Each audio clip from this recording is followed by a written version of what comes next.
दोस्तों, हम नहीं चाहते, लेकिन फिर भी हमारे मन में गंदे विचार क्यों आते हैं? मन ही हमारा सबसे बड़ा दोस्त और मन ही हमारा सबसे बड़ा शत्रु क्यों है? जब हम अपने मन के हिसाब से चलते हैं तो मन हमें भटका देता है, और जब हम मन को संतुलित कर लेते हैं तो हम अपनी जिंदगी में सब कुछ पा लेते हैं। हम हमारे मन में आने वाले गंदे विचारों को रोकने की कोशिश करते हैं, पर जितना हम रोकते हैं उतने ही यह विचार हमारे अंदर प्रवेश करते हैं। आप जिस चीज़ से जितना दूर भागोगे उतना ही वह चीज़ आपको अपने पास ले लेगी।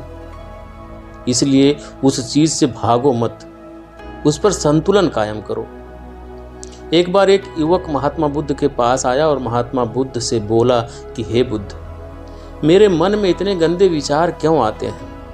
मैं नहीं चाहता कि मेरे मन में गंदे विचार आएं, पर मेरे मन में हमेशा काम वासना के विचार चलते रहते हैं और मैं इनके बारे में सोच सोच कर बहुत परेशान हूँ। मेरी ऊर्जा और समय यह सब सोचने में ही नष्ट हो जाती है, और इन सब विचारों की वजह से मैं कभी भी शांत नहीं रह पाता हूँ। मैं हमेशा ही स्त्रियों को देखकर मोहित हो जाता हूँ, अपने आप को रोक ही नहीं पाता हूँ। बुद्ध मुस्कुराए और उन्होंने उस युवक से पूछा, क्या तुम्हें पता है यह काम वासना होती क्या है? फिर लड़के ने उत्तर दिया और कहा, हे बुद्ध, मैं यह तो नहीं जानता कि काम वासना होती क्या है, पर हाँ, ये जो भी है बहुत बुरी चीज है।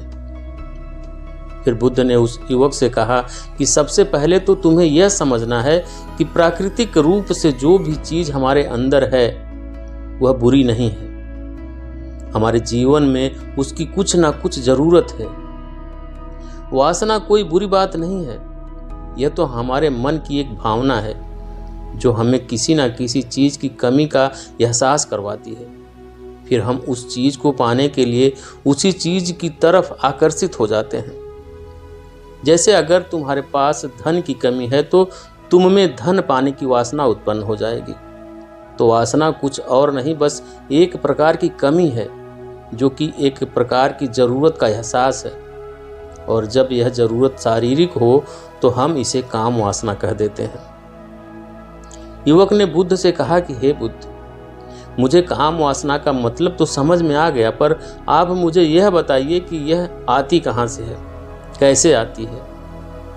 गौतम बुद्ध ने कहा कि काम वासना कहीं से आती नहीं है, यह तो हमारे अंदर ही होती है, और इसका होना जरूरी भी है, तभी तो मानव जाति का विस्तार होगा। युवक ने कहा, जब यह हमारे अंदर ही है और जरूरी भी है तो फिर लोग इसे गलत क्यों बोलते हैं? बुद्ध ने कहा कि यही तो समस्या है, लोगों ने काम वासना को गलत तरीके से सोच लिया है, इसे छुपाने की, दबाने की कोशिश करते हैं। काम वासना गलत नहीं है, काम वासना गलत नहीं है, बल्कि काम वासना का गलत तरीके से प्रयोग करना गलत बात है। लोग जिससे प्रेम करते हैं बस उसी के लिए जीने लग जाते हैं, उसे पाने की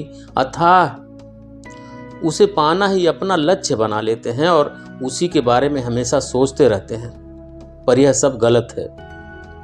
बुद्ध ने युवक से कहा, क्या तुम्हें पता है जानवरों में भी काम वासना होती है? युवक ने उत्तर दिया, हाँ बुद्ध, जानवरों में भी काम वासना होती है, क्योंकि जानवर भी तो आखिर अपनी पीढ़ी को आगे बढ़ाएंगे। बुद्ध ने कहा, तो फिर हम जानवरों की काम वासना को गलत क्यों नहीं कहते? युवक ने कहा, मुझे नहीं पता, महात्मा जी आप ही मुझे बताएं। महात्मा बुद्ध ने कहा कि जानवर अपनी काम वासना का प्रयोग आनंद प्राप्ति के लिए नहीं करते, वह तो सिर्फ संतान उत्पन्न करने के लिए काम वासना का उपयोग करते हैं। जानवरों को प्रकृति ने इतनी समझ नहीं दी है कि वह काम वासना को अपने सुख का आधार बना ले, जबकि मनुष्य अपनी समझ के बलबूते पर प्रकृति में पाई जाने वाली प्रत्येक वस्तु को अपने सुख के लिए प्रयोग करता है। हम इंसानों ने ही काम वासना को अपने सुख का साधन बना लिया है, जबकि प्रकृति ने तो हमें अपने वंश को आगे बढ़ाने के लिए दिया था। लेकिन इंसानों ने इसे अपने जीवन का परम लक्ष्य बना रखा है और इस तरह से काम वासना का बेलगाम हो जाना गलत है। युवक ने पूछा, महात्मा जी, यह काम वासना हम पर हावी क्यों हो जाती है, क्यों बेलगाम हो जाती है? तब महात्मा बुद्ध ने कहा कि अब मैं जो तुम्हें बताऊंगा उसे तुम ध्यान पूर्वक सुनना। काम वासना का सारा खेल तुम्हें समझ में आ जाएगा। तुम्हें तुम्हारे सारे सवालों का जवाब मिल जाएगा। बस तुम्हें ध्यान से सुनकर समझना है। फिर महात्मा बुद्ध युवक को बताना शुरू करते हैं। एक बार की बात है, एक आश्रम में गुरु और उनके शिष्य रहते थे। वे रोजाना आश्रम के बाहर स्थित गांव में भिक्षा लेने के लिए जाते थे। उसी आश्रम का एक शिष्य जिस गांव में भिक्षा लेने जाता था, उस रास्ते में एक नदी पड़ती थी। वह रोज उसी रास्ते से भिक्षा लेने जाता था। एक दिन उसने देखा कि एक लड़का पेड़ के पीछे छिपा है। वह उस लड़के के पास गया और उससे जाकर बोला, तुम इस पेड़ के पीछे छिपकर क्या देख रहे हो? लड़के ने कहा, तुम्हें नहीं दिख रहा है क्या कि मैं क्या देख रहा हूं? तब शिष्य ने नदी की तरफ देखा तो वहां पर कुछ लड़कियां पानी भर रही थी। तब उस शिष्य ने कहा, वहां पर तो लड़कियां पानी भर रही हैं, इसमें छिप कर देखने वाली क्या बात है? तब वह लड़का शिष्य की तरफ देखकर उससे कहता है, अरे पागल, तुम्हें दिखाई नहीं दे रहा है कि कैसे यह परियां नदी से पानी निकाल रही हैं? जरा उनकी अदाओं को देखो, उनके कोमल शरीर को देखो, उनकी पतली कमर को देखो और उनके बाल उनकी कमर पर कैसे लहरा रहे हैं, मानो सुंदरता बिखरी पड़ी हो। शिष्य ने फिर नदी की तरफ देखा और इस बार इसे देखता ही रह गया। अभी तक तो कुछ भी नजर नहीं आ रहा था और अब वह बिल्कुल निर्भय था। उसे किसी भी बात का कोई डर नहीं था। लेकिन अब वो छिपने लगा और उन लड़कियों को देखने लगा। और जब वो छिपकर उन लड़कियों को देख रहा था, तभी वह अचानक अंदर से कांप गया और उसने कहा कि यह मैं क्या कर रहा हूँ? मैं जो कर रहा हूँ वह सही नहीं है, मुझे यहाँ से चले जाना चाहिए। और फिर वह जल्दी से वहाँ से चला गया। वह आश्रम पहुँच जाता है।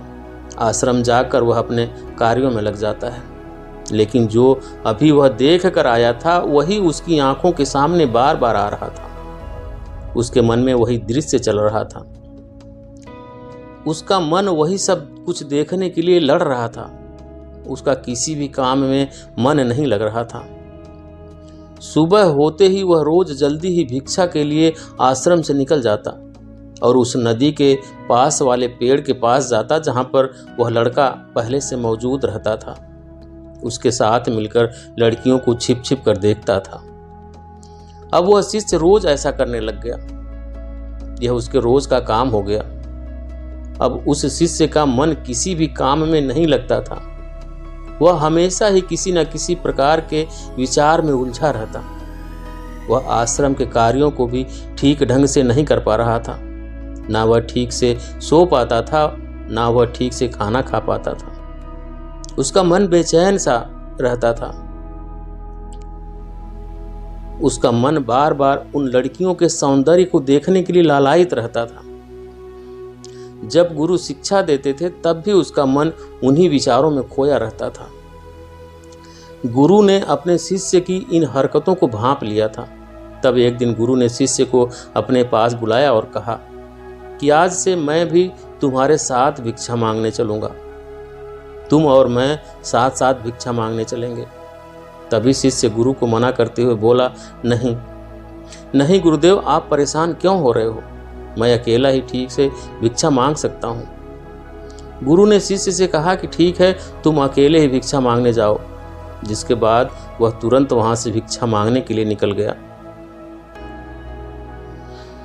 शिष्य के जाने के बाद गुरु भी आश्रम से निकल गए और शिष्य का पीछा करने लगे कि वह कहाँ जाता है, किससे मिलता है। यह सब देखने के लिए उसके पीछे पीछे चलने लगे। थोड़ी दूर जाने के बाद गुरु ने देखा कि उनका शिष्य एक लड़के के साथ एक पेड़ के पीछे अपराधी की तरह छिपा हुआ है। वह छिपकर कुछ देख रहा था। गुरु भी अपने शिष्य के पीछे जाकर खड़े हो गए कि आखिर उनका शिष्य क्या देख रहा है, जिसे देखने के लिए वह पेड़ के पीछे अपराधियों की तरह छिप के खड़ा है। गुरु ने देखा कि उनका शिष्य पेड़ के पीछे छिपकर लड़कियों को देख रहा था जो कि नदी से पानी भर रही थी। तभी गुरु ने शिष्य को कहा कि तुम क्या देख रहे हो? अपने गुरु की आवाज सुनकर वह शिष्य घबरा गया और उसके पसीने छूटने लगे। वह थर थर कांपने लगा, जैसे किसी चोर को चोरी करते समय रंगे हाथों पकड़ लिया गया हो। उसकी हालत खराब हो गई, वह कुछ भी बोल नहीं पा रहा था। दूसरा लड़का जो शिष्य के साथ था वह वहां से भाग गया, जिससे वह घबराया हुआ था। उसके मुंह से कुछ टूटे फूटे शब्द ही बाहर निकल रहे थे। वो अपने गुरु से नजर भी नहीं मिला पा रहा था। गुरु ने शिष्य की तरफ देखा और कहा कि मेरा शिष्य तो निर्भय था, उसे तो किसी भी चीज का डर नहीं था, लेकिन यह क्या, तुम तो डर के मारे कांप रहे हो। शिष्य ने गुरु से कहा कि मुझे माफ कर दो गुरुदेव, मेरा इसमें कोई दोष नहीं है। उस लड़के ने मुझे बहका दिया था, लेकिन मैं आपसे वादा करता हूं कि आज के बाद मैं ऐसा कभी दोबारा नहीं करूंगा। मुझे माफ कर दो गुरुदेव। गुरु ने शिष्य से कहा कि कोई बात नहीं, पर इस बात का तुम ध्यान रखना कि हम जैसी संगति करते हैं वैसा ही फल हमें प्राप्त होता है। हम जैसी संगति करते हैं उसके विचार हमारे अंदर प्रवेश करते हैं। इसलिए अच्छी संगति करो जिससे तुम्हारे अंदर अच्छे विचारों का प्रवेश हो। फिर गुरु और शिष्य आश्रम लौट आए। फिर से शिष्य आश्रम के कार्यों पर ध्यान देने लगा। उसने उस रास्ते को छोड़ दिया और दूसरे रास्ते से जाने लगा। वह अपने काम को ध्यान से करता, लेकिन धीरे धीरे उसके अंदर क्रोध उत्पन्न हो गया और फिर वह दूसरे शिष्यों पर क्रोध करने लगा और बेचैन रहने लगा। अब वह सही समय पर भोजन भी नहीं करता था, भोजन भी बहुत कम खाता था। एक रात गुरु शिष्य के पास आए और उससे बोले कि अब तक तुमने कितनी बार अपना वादा तोड़ दिया। यह सुनकर शिष्य अपने गुरु के चरणों में गिर गया और रोने लगा। रोते रोते ही उसने गुरु से कहा कि हे गुरुदेव, मैं कई बार अपना वादा तोड़ चुका हूँ, फिर वादा कर लेता हूँ, लेकिन हर बार मैं वादा तोड़ देता हूँ। मेरा मन मेरे नियंत्रण में नहीं है। मैं बहुत कोशिश करता हूँ कि मैं अपने मन के सारे बुरे विचार को निकाल दूँ, लेकिन मैं चाह कर भी ऐसा कर नहीं पा रहा हूँ। फिर गुरु ने शिष्य को कहा कि चलो मेरे साथ। गुरु शिष्य को आश्रम के बगीचे में ले गए और शिष्य से कहा कि देखो, यहाँ पर कुछ नाली बनी हुई है जिससे नदी का पानी इन पौधों तक आ रहा है और यह पानी एक निरंतर बहाव से आ रहा है। क्या तुम इस पानी के बहाव को रोक सकते हो? शिष्य ने कहा कि हाँ गुरुदेव, मैं इस बहाव को रोक सकता हूँ। फिर उसने मिट्टी उठाकर उस नाली में डाल दी। वह पानी थोड़ी देर के लिए रुक गया, लेकिन फिर थोड़ी देर बाद उस मिट्टी के ऊपर से पानी आ गया। गुरु ने शिष्य से कहा, अरे यह क्या, यह तो पानी रुका ही नहीं।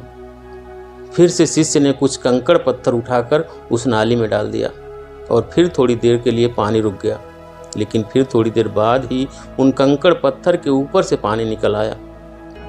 फिर गुरु ने कहा कि यह क्या हुआ, पानी तो फिर से आ गया। तुम तो बोल रहे थे कि तुम इसे रोक दोगे। क्या हम किसी काम को रोकना चाहें तो क्या हम उसे रोक नहीं सकते? तब शिष्य ने कहा, कोई बात नहीं गुरुदेव, मैं इस पानी को तो आपको रोक के दिखाऊंगा। फिर वह एक बड़ा सा पत्थर ले आया और उसे नाली के ऊपर डाल दिया और पानी रुक गया। जब उसने कहा कि देखा गुरुदेव, मैंने कहा था ना कि पानी को रोक दूंगा। मैंने पानी को रोक दिया, आपकी बात मैंने पूरी कर दी। गुरु मुस्कुराए और बोले, जरा ध्यान से देखो, पानी रुक गया क्या? वो तो पीछे की नाली तोड़कर बाहर आ गया और इधर उधर से आ रहा है। और ध्यान से देखो, इस पत्थर के आगे भी आ गया और यह पानी अपना रास्ता बदलकर फिर से आगे की तरफ आ जाएगा। और फिर थोड़ी देर बाद ऐसा ही हुआ। फिर गुरु ने शिष्य को समझाया कि तुम्हारे साथ भी तो ऐसा ही चल रहा है। तुम बार बार प्रयास कर रहे हो, बड़े से बड़ा प्रयास कर रहे हो, पर हर बार तुम्हारा प्रयास टूट रहा है और यह हमेशा टूटता ही रहेगा। तुम कितना भी बड़ा पत्थर रख लो, लेकिन पानी तो अपना रास्ता बना ही लेगा। यह सब देखकर शिष्य ने कहा कि हे गुरुदेव, क्या कोई तरीका नहीं है जिससे मैं गंदे विचारों को बाहर निकाल सकूं? और यह मेरे मन में आए ही नहीं। फिर गुरु शिष्य को एक नदी के पास ले गए जहां से उस बगीचे में पानी आ रहा था। गुरु ने शिष्य से कहा, वह पानी इसी नदी से जा रहा है। अगर हम यहीं से उस रास्ते को बंद कर दें जहां से पानी बगीचे में जा रहा है, तब क्या हम पानी को नहीं रोक सकते? शिष्य ने कहा कि हाँ गुरुदेव, अवश्य ऐसा हो सकता है।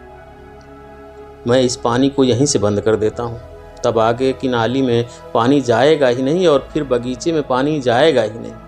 फिर शिष्य ने नदी से जाने वाले रास्ते को पत्थर और मिट्टी डालकर बंद कर दिया और गुरु से कहा कि गुरुदेव, मैंने पानी को बंद कर दिया, पानी बगीचे में जाएगा ही नहीं।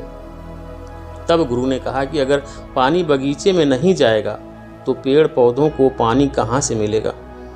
उन पेड़ पौधों को तो पानी की आवश्यकता है, और उन पेड़ पौधों में कुछ पेड़ पौधे तो ऐसे हैं जिनको रोज पानी की आवश्यकता है। वह मुरझाकर मर ही जाएंगे, उनका क्या होगा? पानी तो हमें खोलना ही होगा।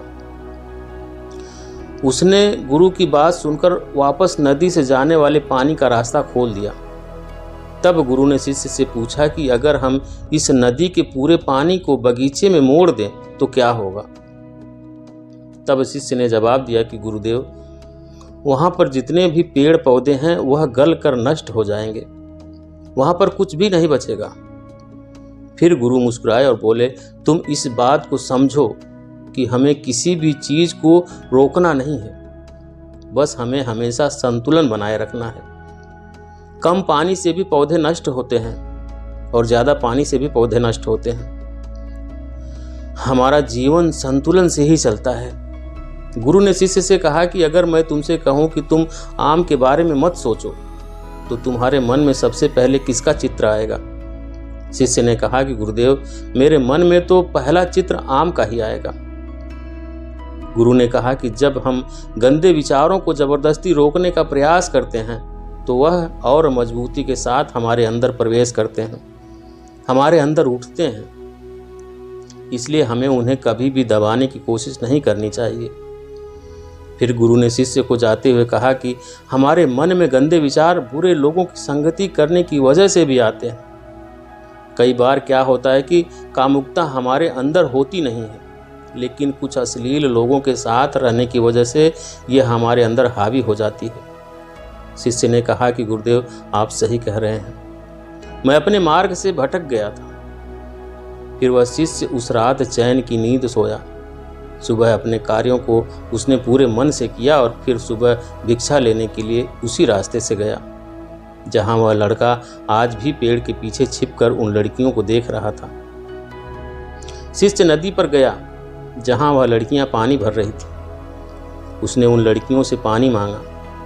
उन लड़कियों में से एक लड़की ने उसे पानी पिलाया और उस सन्यासी शिष्य के चरण छुए।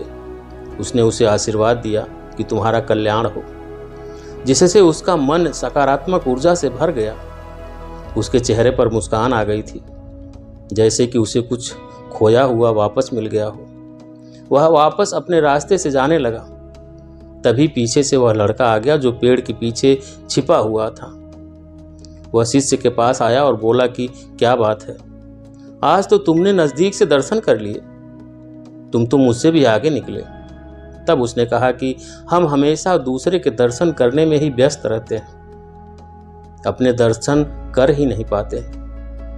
तुम कब तक इस पेड़ के पीछे छुपते रहोगे? किसी को पसंद कर लो, उससे बोल दो, अगर वह भी तुम्हें पसंद करती है तो शादी कर लो, और उससे पहले तुम कुछ बन जाओ।